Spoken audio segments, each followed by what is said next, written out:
convidar aqui para a mediação do painel, presidente da Federação das Câmaras de Comércio e Serviço do Rio Grande do Sul, Vitor Augusto Koch, por gentileza.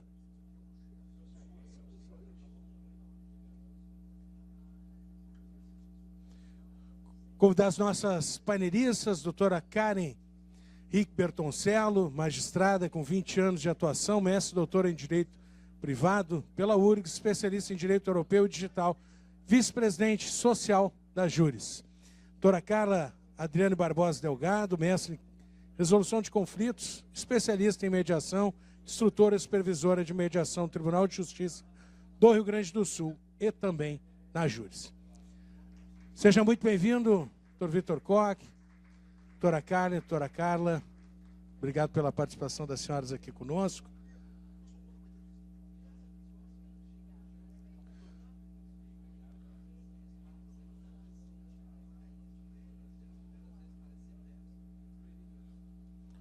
A gente vai ter, como no painel anterior, 20 minutos aí para a exposição de cada painelista, considerações e conforme for o espaço a gente poderá abrir para perguntas, tá bom?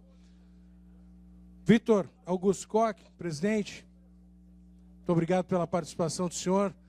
Passo então a coordenação dos trabalhos, desejando um ótimo, produtivo painel ao senhor, às senhoras e a todos que nos prestigiam aqui nessa tarde. Muito obrigado. Uma saudação toda especial, doutor Santini. Agradecer aí pela oportunidade de poder fazer parte e mediar essa mesa nesse debate tão importante, que trata sobre o tema do superendividamento em perspectivas globais, o crédito, a vulnerabilidade e direitos do consumidor. Me acompanham aqui, então, as palestrantes doutora Karen Rick Bertoncello, formada em Direito pela PUC, Rio Grande do Sul, mestre e doutora em Direito Privado pela URGS, especialista em Direito Europeu pela Université de Savoie, França, e em Direito de Contratos pela URGS, especialista em Direito Digital pela ENFAM, vice-presidente social da Júris e com atuação de 20 anos na magistratura. E a doutora Carla Adriane Zir Barbosa Delgado, formada em Mediação de Conflitos pelo Instituto de Mediação da Universidade de Porto, Portugal, e pós-graduada em Mediação e Arbitragem pela Universidade da Argentina. Mestrado em Resolução de Conflitos pela Universidade Nacional de Lomas de Zamora, Argentina. Graduada em Engenharia Civil e Direito pela URGS, instrutora do curso de aperfeiçoamento em Mediação no superendividamento da Júris, instrutora em Mediação Civil e de Família pelo TJRS, instrutora de Mediação Empresarial de Saúde pela Sejude, TJRS, e supervisora de Mediação Civil de Família na Júris e no TJRS. Dizer aí da coragem do Dr. Santini em botar aqui um comerciante para mediar um debate entre duas especialistas, doutoras, e que conhecem do assunto. E nós já tivemos aí agora uma explanação muito clara das consequências do superendividamento, dessa situação do crédito caótica que o nosso país se encontra, onde hoje 82% das famílias encontram-se endividadas, e nós sabemos aí que a população economicamente ativa ela fica em torno de 108 milhões de pessoas, o que é um número extremamente preocupante. E sabemos também que 30% da renda dessas famílias está comprometida com dívida. Ou seja, como comerciante, o que eu espero comercializar daqui para frente, especialmente eu que vendo a prazo. Isso nos leva a um caminho de conflitos e especialmente na concessão do crédito, que a cada dia fica mais digamos assim, difícil da concessão. E aí nós certamente vamos refletir também as consequências nós sabemos e devemos saber a origem disso. E talvez nós poderíamos aí também, nessa tarde, refletir um pouco se isso não tem a ver um pouco com a qualidade da nossa educação.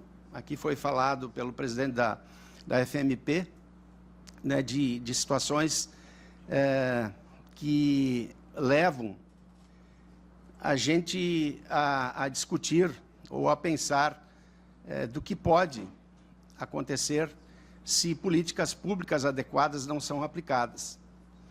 E nós estamos hoje aquém de muitas políticas públicas, não só a industrial, que ele relatou com muita precisão, mas políticas públicas como a educação.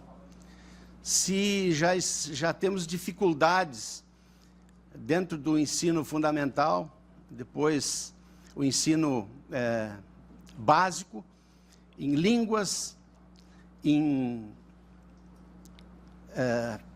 situações como morais e ética, o que dirá quando nós não ensinamos nas nossas escolas as pessoas a planejarem, especialmente a refletirem sobre a sua situação econômica financeira. Então, de imediato, eu passo aqui a palavra. A orientação aqui é da doutora... A doutora Carla fala primeiro. Então, tá. Então, a palavra está com a senhora. Pode colocar o slide. Bom, boa tarde a todos. É uma honra estar aqui. A indicação da doutora Karen, convite do doutor Santini, para falar de uns temas que eu considero mais complexos da nossa sociedade contemporânea de consumo, né, que é o superendividamento. Venho trabalhando com superendividamento desde 2009, quando a doutora Karen e a doutora Clarissa fizeram um projeto do superendividamento, e não tínhamos a lei, era uma dificuldade enorme de reunirmos todos os credores dos consumidores numa mesma mesa, né, para iniciar uma negociação, mas na época era presencial, acho que tinha mais proximidade, né, tanto com os credores quanto com os consumidores, que traziam as suas vulnerabilidades para a mesa e eram, então, concedidos através de muito empenho também na época, coordenador do Sejusc, Dr. Daniel Engler, em trazer os credores para entender, né, a situação desses superendividados. E um primeiro questionamento que eu acho importante, né, o que vocês entendem sobre superendividamento? É uma questão de inadimplência? É uma questão de contratos descumpridos? É uma questão de escolhas equivocadas? Ou algo bem mais profundo, né? O que a gente enfrenta nas mesas? A financiarização da vida cotidiana. Hoje, financiam a comida, né? A gente não tem, a gente paga com cartão de crédito o que a gente vai comer num futuro. Então, o superendividamento ele não é simplesmente uma escolha mais do consumidor de uma expansão patrimonial, e sim uma necessidade de financiar a vida cotidiana dele, tá? Com isso, a gente chega à conclusão de que o superendividamento ele é um fenômeno econômico, social, psicológico, regulatório e, em certa medida, civilizacional. Pode passar, por favor. Aqui, nesse slide, a gente, não sei se dá para todos enxergarem, mas vai o mito do fracasso moral à realidade estrutural, né? Então, durante muito tempo, a dívida foi tratada sob a lógica da responsabilidade exclusivamente individual. Quem contrata, paga. Quem assume risco, responde. A realidade contemporânea revelou que essa explicação é insuficiente. Quando milhões de pessoas comprometem sua renda futura não para expansão patrimonial, mas para financiar a sobrevivência, a dívida deixa de ser apenas questão privada e passa a ser um problema público, econômico, regulatório e problema de direitos fundamentais. Esse slide ele mostra essa transição, né? À esquerda, o mito do fracasso moral, a ideia de que o superendividamento decorre apenas da falta de planejamento. À direita, a realidade estrutural, a financiarização da vida cotidiana, em que o crédito frequentemente substitui insuficiência de renda. Então, o futuro econômico do consumidor ele passa a ser antecipadamente capturado pelo sistema financeiro. Pode passar, por favor. Aí eu trouxe um pouquinho das perspectivas globais, né, do tratamento da insolvência civil. Tá? Então, é importante a gente compreender que o superendividamento não é um problema exclusivamente brasileiro, ele constitui fenômeno transnacional.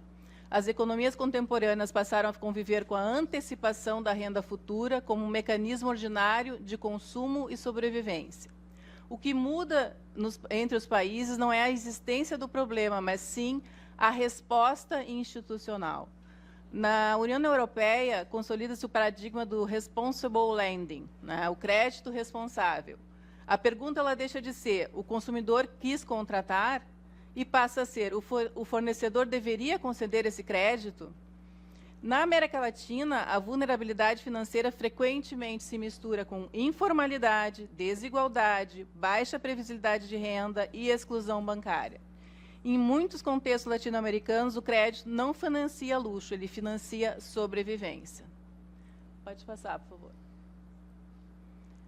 A realidade brasileira, então, e o ciclo da vida. Esse talvez seja um dos slides mais importantes aqui, pelo menos da minha palestra, no sentido de que, quando a gente olha a realidade brasileira, os números são, como o doutor Felipe falou, é uma pandemia, né?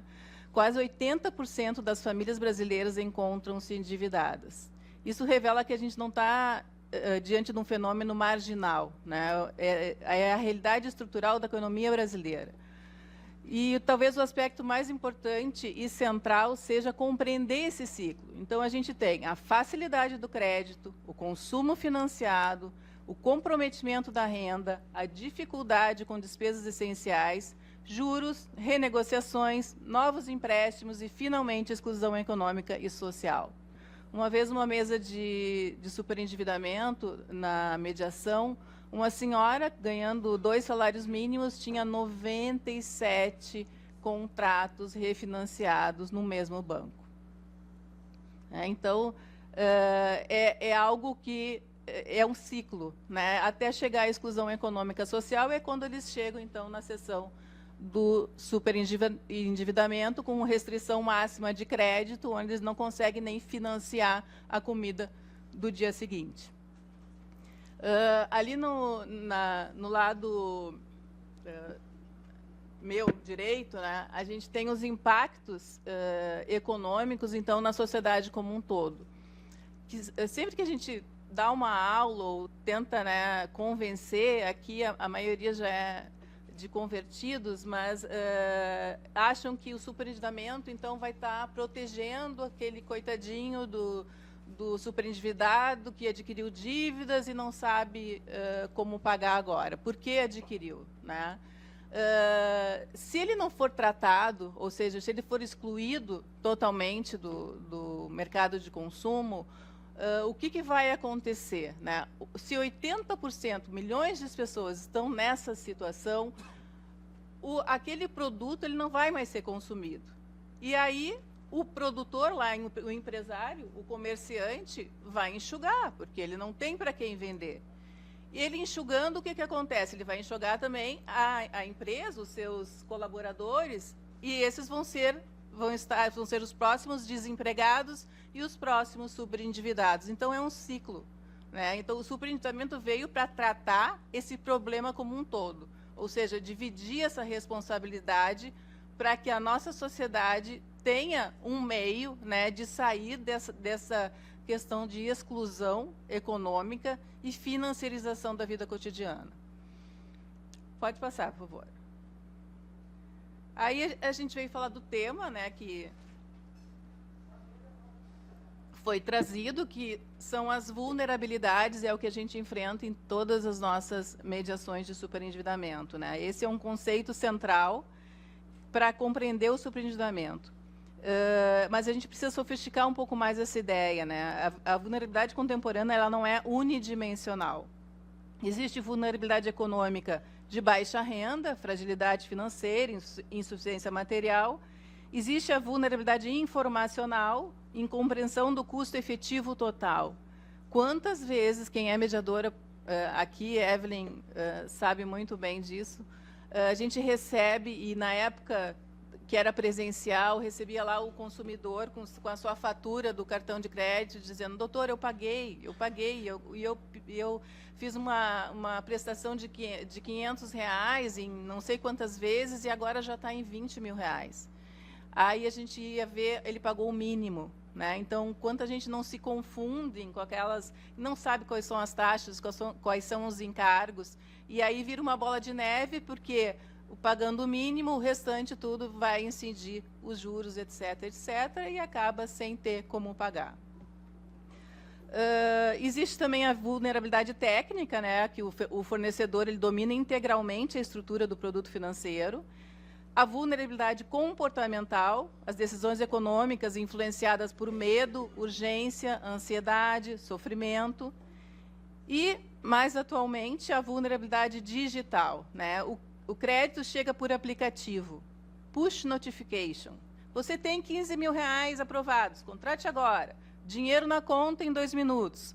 Parcele suas compras em até 48 vezes. Né? Quem ainda não experimentou isso, né? Até a gente que trabalha com isso, semana passada fui lá, eu comprei no aplicativo de uma loja e aí antes de finalizar a compra eu queria saber, né, se tinha imposto, se tinha. Quando eu toquei no botão já finalizou, já foi para o meu cartão de crédito que um dia eu tinha colocado, mas eu não queria pagar com cartão de crédito. Então, mesmo a gente tendo conhecimento, a gente cai nessas brechas, né, das questões digitais. Tá? Então, essas notificações elas aparecem, como eu disse para vocês, nas telas do celular e muitas vezes são acompanhadas. Né? Isso a gente tem. Né? Quem já comprou na Shopee sabe. A gente, alertas sonoros ou visuais, né, de que, olha, tá em oferta, não sei quanto de desconto.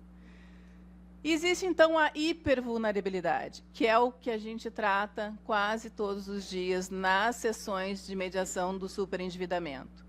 Idosos, pessoas adoecidas, famílias fragilizadas, consumidores emocionalmente vulneráveis. Pode passar, por favor. E aí veio a mudança do eixo normativo. A lei iria conceder esse crédito. Essa mudança ela desloca parte da responsabilidade para o próprio sistema de crédito. Né? O fornecedor ele passa a possuir deveres objetivos, avaliar a solvabilidade, evitar crédito manifestamente insustentável, fornecer informações compreensíveis e não explorar vulnerabilidade previsíveis. A Lei 14.181 ela representa exatamente essa mudança de arquitetura normativa. Ela introduz prevenção do superendividamento, educação financeira, vedação ao assédio comercial, tratamento coletivo das dívidas e proteção do mínimo existencial. Pode passar, por favor. O núcleo constitucional de proteção, o mínimo existencial. Isso é uma polêmica, principalmente nas nossas mesas de negociação em relação ao superendividamento. Esse é um conceito que ele ocupa o centro absoluto do regime jurídico do superendividamento. Né? Esse conceito ele é algo que ele tem que ser melhor explicado até para todos. E eu digo assim, como a gente trabalha com advogados e o consumidor, todos devem compreender o que é um mínimo existencial. Né? O que a gente recebe, geralmente, nas mediações? Ele tem 35%, doutor, aqui do salário dele, que ele pode disponibilizar para repactuar os seus débitos. E não questionam, né? Tá, mas qual é o mínimo existencial dele? Tá, doutor, o que é isso? O que é mínimo existencial? É o mínimo que ele precisa para sobreviver. E isso é trabalho do mediador, hoje em dia é um trabalho difícil de fazer, onde a gente faz, depois eu vou explicar para vocês as fases do nosso procedimento, para que a gente possa apurar, né, qual é a realidade daquele consumidor individualmente. Porque apesar da demanda do superendividamento ela ser uma demanda repetitiva, ela, com a previsão dessa fase consensual, ela se torna individual da situação real de cada consumidor. Tá? Então, o mínimo essencial, ele não nasceu na lei do superendividamento, né? A sua matriz constitucional, ela se ancora na dignidade da pessoa humana, na proteção material da cidadania, na proporcionalidade, na justiça social. O artigo 54A do Código de Defesa do Consumidor ele traz uma definição extremamente sofisticada. O superendividamento é a impossibilidade manifesta de pagar a totalidade das dívidas sem comprometer o mínimo existencial. Ou seja, a proteção jurídica deixa de olhar apenas para contratos e passa a olhar para a subsistência digna. E aí a gente chega, pode passar, no paradoxo da objetivação. O mínimo existencial fictício. Talvez uma das maiores tensões contemporâneas esteja aqui. É possível transformar dignidade em número? É possível reduzir a complexidade da vida humana a parâmetro uniforme? O problema da objetivação absoluta não está apenas no valor fixado, está na tentativa de uniformizar aquilo que é estruturalmente variável. Duas pessoas com a mesma renda, né, duas pessoas ganhando R$10.000 cada um. Uma é sozinha, sem dependentes, casa própria. Outra tem 3 filhos, um deles, né, com algum tipo do espectro autista, o que a gente vê muito atualmente, tem que manter terapias, tem que ter medicamentos, mora de aluguel, é separado, não são, nominalmente, né, é a mesma situação, a mesma renda. Materialmente, os mundos são completamente diferentes, e é na fase consensual que o mediador consegue apurar essas diferenças e aí sim ser definido o mínimo existencial para a sua sobrevivência. Então, o mínimo existencial ele não pode ser uma cifra cega, né? Ele não é 300, ele não é 600, ele vai depender muito da realidade daquele consumidor. Pode passar, por favor. Aí a gente chega em 3 casos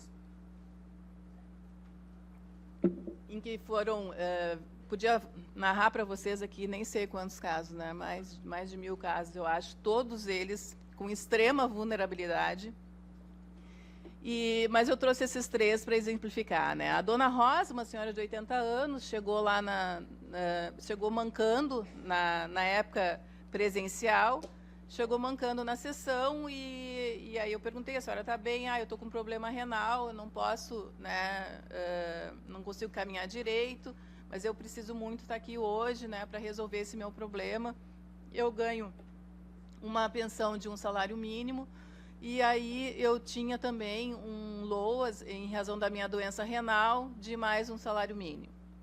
E durante algum tempo eu fiquei impossibilitada de sair de casa, e dei o controle financeiro da minha vida, aluguel, luz, água, para o meu neto, né, tomar conta, cartões, etc.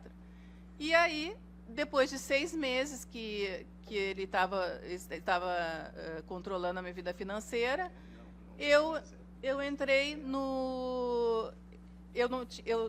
desculpa.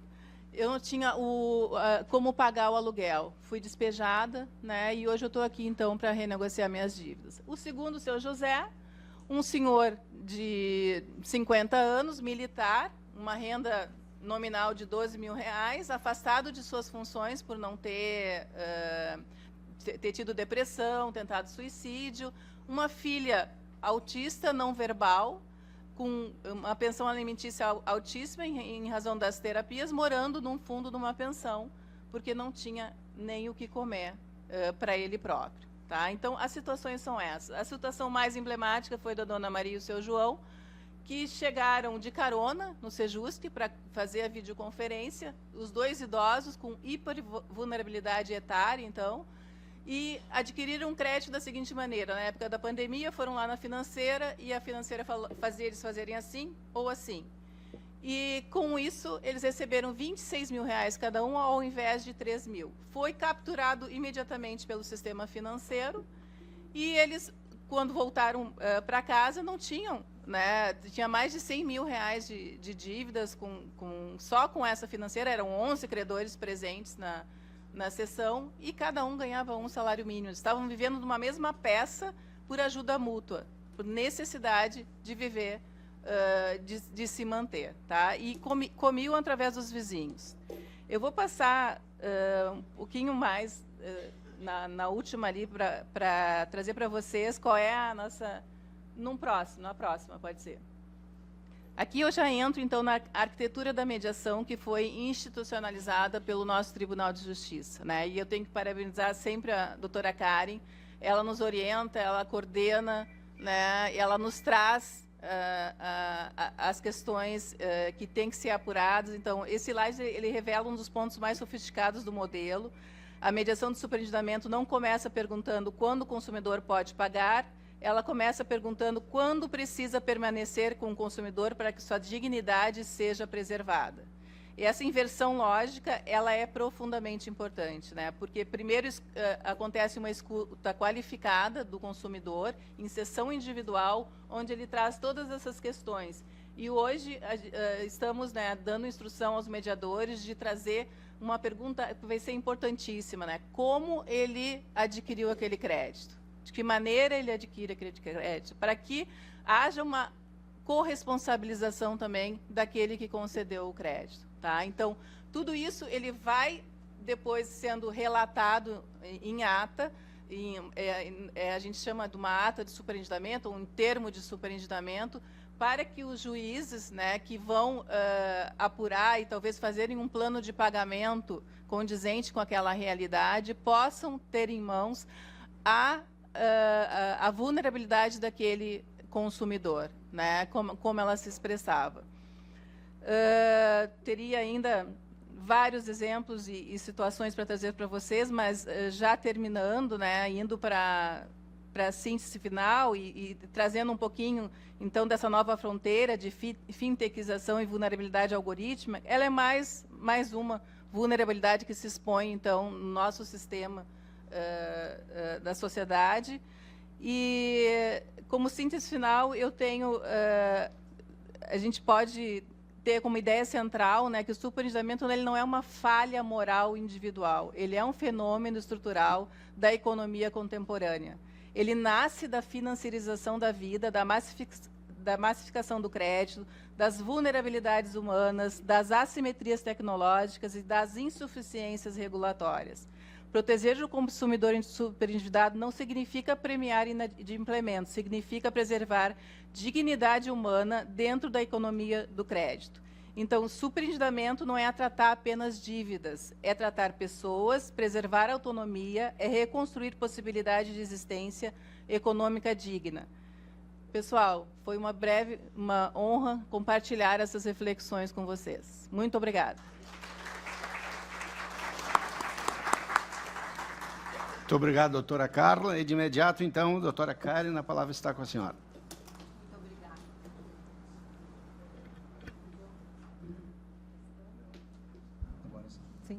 Boa tarde, muito obrigada. Eu vou começar agradecendo o doutor Santini, porque, afinal de contas, estar aqui neste grande evento é uma grande oportunidade de nós debatermos uma temática que hoje tem preocupado não só o Tribunal de Justiça do Rio Grande do Sul, mas também todos os tribunais do país, começando, então, pela necessidade de um olhar panorâmico pelo CNJ, que se prevê que seja encaminhado num breve espaço de tempo. Saudar o doutor Vitor, que está nos auxiliando aqui, presidindo e mediando, doutora Carla, que é a nossa mediadora, na pessoa de quem eu saúdo os nossos mediadores presentes, querida doutora Tereza, amiga e responsável pelo comitê na OAB, para que nós possamos ter essa cooperação e que nós sabemos hoje o Poder Judiciário trabalha em cooperação com todos os órgãos de defesa do consumidor, mas também as entidades que estão participando de uma maneira proativa e representam os credores. E eu vou começar por essa parte. Hoje nós temos no Estado uma especialização da jurisdição na fase consensual através do Sejusc, coordenado hoje pela doutora Cristiane Hoppe, e na fase judicial, com um núcleo que foi lançado ano passado, em outubro, e 6 magistrados à frente para todo o Estado. São 20 mil ações em tramitação, com um acréscimo exponencial resultante de 500 ações mês distribuídas. Então, se o doutor Felipe hoje está lá na Praça da Alfândega fazendo esse atendimento, percebam que nós temos muitos consumidores que sequer conseguem chegar, como ele bem mesmo expôs. De modo que essas 20 mil ações, elas representam apenas as pessoas que conhecem o caminho para pedir ajuda. Não significa dizer que sejam aqueles que de fato necessitem, né? Então, hoje nós temos, dentre essas 20 mil ações, 6 mil ações atuantes de idosos.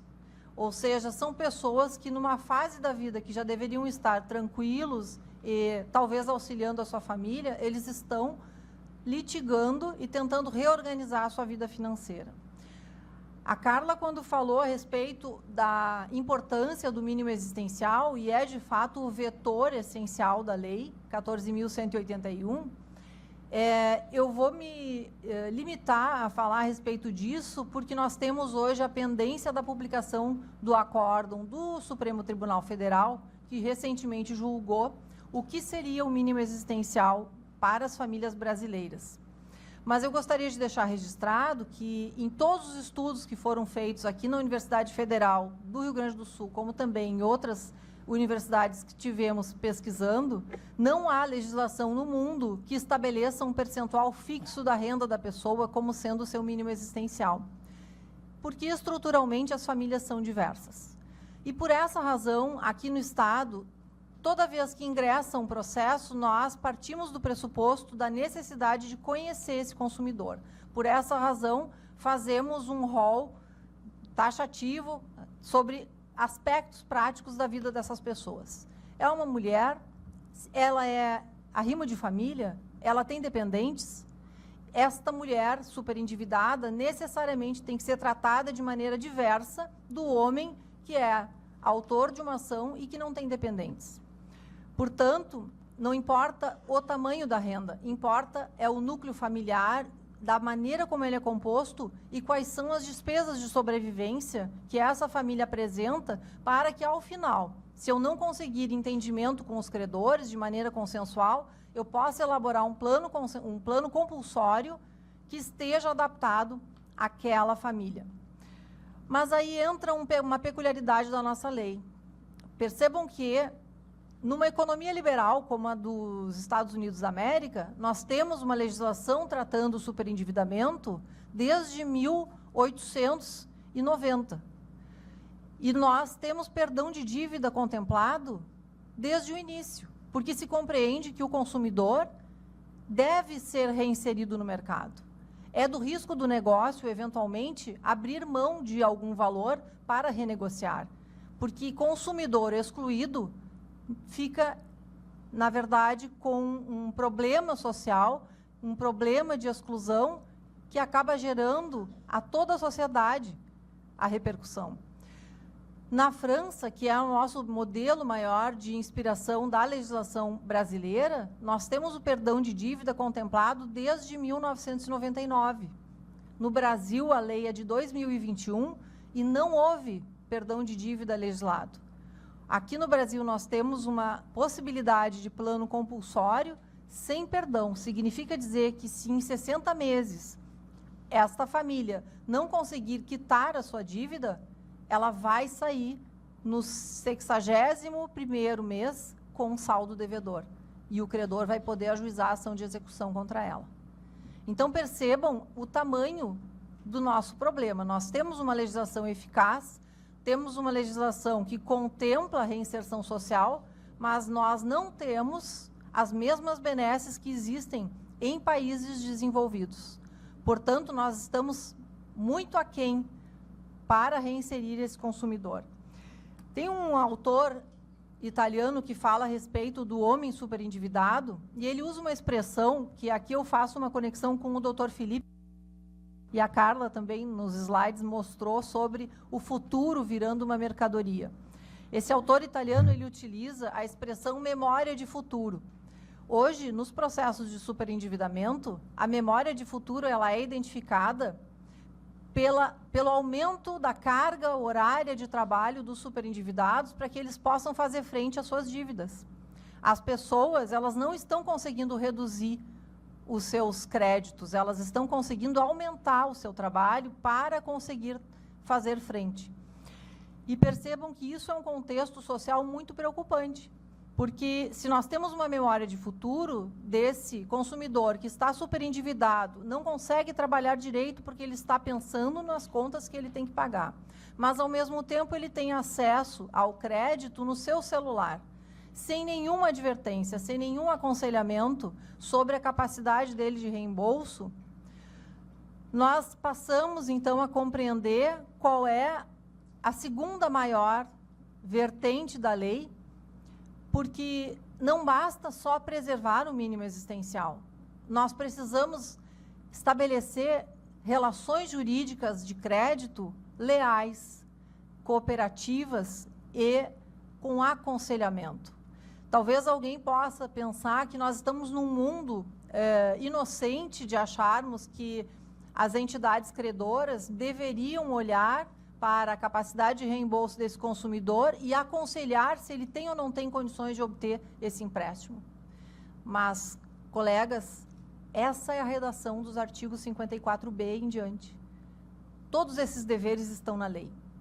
E nós temos um bombom na lei. Como a professora Cláudia Lima Marques diz, são os dentes da lei. O artigo 54d, parágrafo único, ele estabelece a perda dos juros remuneratórios, a perda dos encargos, caso haja identificação do crédito irresponsável.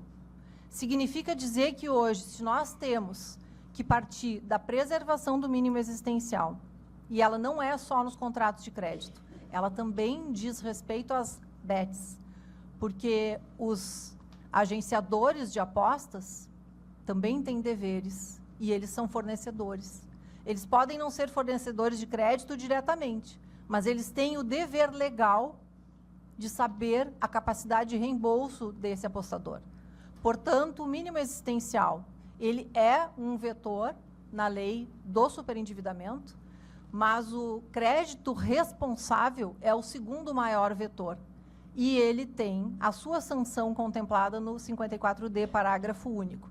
De modo que hoje as sentenças de plano compulsório, elas seguem a seguinte lógica. Em primeiro lugar, nós vamos analisar se os encargos contratuais são válidos. Se eventualmente houver juro remuneratório acima da média de mercado, vai haver revisão dentro da ação de superendividamento. Segundo lugar, a limitação. Se a pessoa tem uma renda de benefício previdenciário ou é seletista ou qualquer tipo de renda fixa, por força de lei, nós temos um limite de até 40% permitido de descontos por força do crédito consignado. Mas nós temos também algumas práticas abusivas que estão concedendo, a título de contribuição associativa, o que, em verdade, é um empréstimo consignado. Nós sabemos que há financeiras praticando dessa maneira. Temos também algumas burlas à lei quando fazemos os descontos não só na margem consignável de folha, mas também na conta corrente. E, com isso, o mínimo existencial, que deve ser preservado, ele vai ser um fundamento para que nós possamos derrubar essa consignação na conta corrente, de modo que a pessoa não vai ter condições de sobreviver se ela estiver acima de 50% dos descontos em conta e folha de pagamento. Mas algumas peculiaridades vêm no processo de superendividamento que vale compartilhar com os colegas. Percebam que nós temos 12 ações em tramitação no estado do Rio Grande do Sul, em que os autores são crianças. Eles são superendividados e eles obtiveram empréstimos consignados porque eles têm LOAs. E olhando mais atentamente aos processos, nós temos crianças que estão em estado vegetativo, mas que são representados por suas mães E os bancos ou as financeiras oferecem cartão de crédito consignado, oferecem empréstimos pessoais, e essas crianças estão super endividadas. Temos uma resolução recente do INSS permitindo que isso aconteça, e, portanto, os agentes financeiros entregam os empréstimos aos gestores da renda. No entanto, o Código Civil é claro ao dizer que empréstimos ou comprometimento em renda de menor de idade é dependente de alvará judicial. Então, percebam que a realidade ela é um pouquinho nefasta se nós olharmos atentamente a maneira como o crédito tem sido concedido. Tá? No ranking dos credores, aqui no estado do Rio Grande do Sul, os maiores credores nas ações de superendividamento são instituições financeiras, doutor Vitor, não são comerciantes. E isso já demonstra, por si só, o nível de comprometimento da renda em prejuízo do pequeno comerciante. Porque, afinal de contas, quem recebe primeiro são as instituições financeiras, justamente em virtude das garantias que eles obtêm na concessão do crédito. Então, com muito mais razão, a lei do superendividamento, ela não tem a pretensão de beneficiar somente os consumidores vulneráveis, mas também os pequenos credores, que acabam ficando para trás no recebimento dos seus créditos. E, para finalizar, eu chamaria a atenção de algumas, talvez, distorções da aplicação dos contratos de crédito consignado. Algumas entidades de classe estão praticando empréstimos como se financeiras fossem. E aqui eu chamo a atenção porque sabemos que nós estamos investindo muito no Tribunal de Justiça na formação dos servidores, na formação dos mediadores, na formação dos magistrados, para que se compreenda que o superendividamento é um fenômeno social. E não basta nós formarmos somente aqueles agentes que estão atuando nos processos, porque o superendividamento é uma ação estrutural. Ele vai aparecer no processo de violência doméstica, quando aquela esposa paga a conta do marido e não consegue se separar dele, porque, além de ser vítima de violência doméstica, ela também está sendo vítima de violência patrimonial, porque o nome dele está sujo e o dela não. O superendividamento vai aparecer nas ações da infância, quando o adolescente começa a cometer atos infracionais por força da desestrutura emocional da família. O superendividamento ele vai aparecer nos problemas relacionados à partilha de bens nas ações de família. Nós temos inúmeras repercussões. Portanto, o superendividamento ele precisa ser compreendido como um fenômeno social e que nós não nos limitemos a conhecê-lo porque estamos trabalhando com ele. Nós precisamos ter esse olhar social para capacitarmos as pessoas, para compreendermos e conseguirmos encaminhar para que esses consumidores busquem os seus direitos, busquem a eficácia da lei, que está aí desde 2021, e nós estamos diariamente conscientizando e falando a respeito para que nós tenhamos essa compreensão que o superendividamento ele não é culpa exclusiva do consumidor. Ele é um fenômeno compartilhado e que hoje a lei coloca sobre os ombros dos fornecedores de crédito a responsabilidade pela análise da capacidade do reembolso desse consumidor. Dessa maneira, talvez nós consigamos prevenir, mas mais que isso, reinserir esse consumidor que hoje está financiando a sua alimentação. Muito obrigada.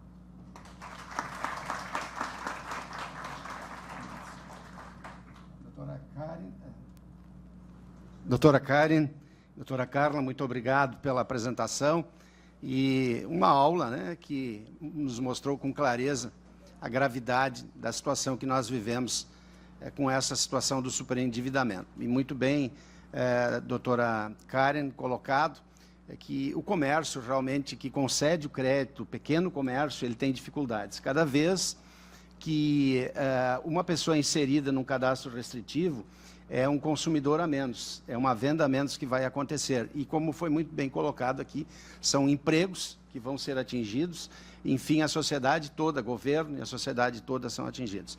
Doutor Santini, muito honrado em poder mediar duas magistradas com este gabarito e essa capacidade. Muito obrigado a todos, uma salva de palmas a elas.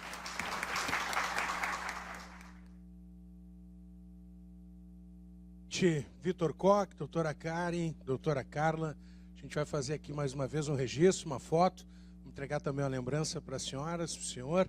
Quero convidar o presidente Alcebiades aqui, por gentileza, para vir fazer a entrega aqui.